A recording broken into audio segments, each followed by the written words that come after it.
సాక్షి life మీ ఆరోగ్య నేస్తం. Subscribe చేయండి. చంద్రబాబు స్కీమ్లు రచించి స్కామ్లు చేయడంలో దిట్ట అని మంత్రి చెల్లుబోయిన వేణుగోపాలకృష్ణ ఎద్దేవా చేశారు.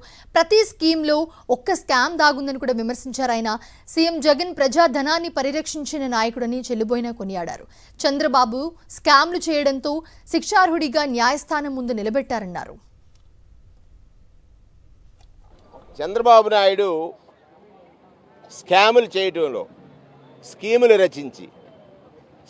రచించి స్కాములు చేయటంలో దిట్ట. ప్రతి పేదవాడి కోసం ఒక పథకాన్ని రచిస్తే అందులో ఒక స్కామ్ దాగి ఉంది.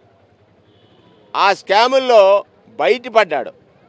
ఇక్కడ జగన్మోహన్ రెడ్డి గారు ప్రజాధనాన్ని పరిరక్షించేటువంటి నాయకుడిగా చంద్రబాబు నాయుడు పాలనలో చంద్రబాబు నాయుడు ఏదైతే స్కామ్స్కి పాల్పడ్డాడో దానిలో అతన్ని శిక్షార్హుడని న్యాయస్థానం ముందు నిలబెట్టారు. న్యాయస్థానం రిమాండ్ విధించింది. టెక్నికల్గా బెయిల్ వచ్చి ఉండొచ్చు. ఆయన ఎంతసేపు 17A వర్తించాలనేటువంటి ఒక మాట చెప్తున్నాడు. అందులో ఉన్నత న్యాయస్థానం కూడా న్యాయం పక్షానే నిలబడింది. మళ్ళా బెయిల్ క్యాన్సిల్ అయితే చంద్రబాబు నాయుడు జైలుకి వెళ్ళక తప్పదు. కుల వ్యవస్థను రెచ్చగొట్టాడు.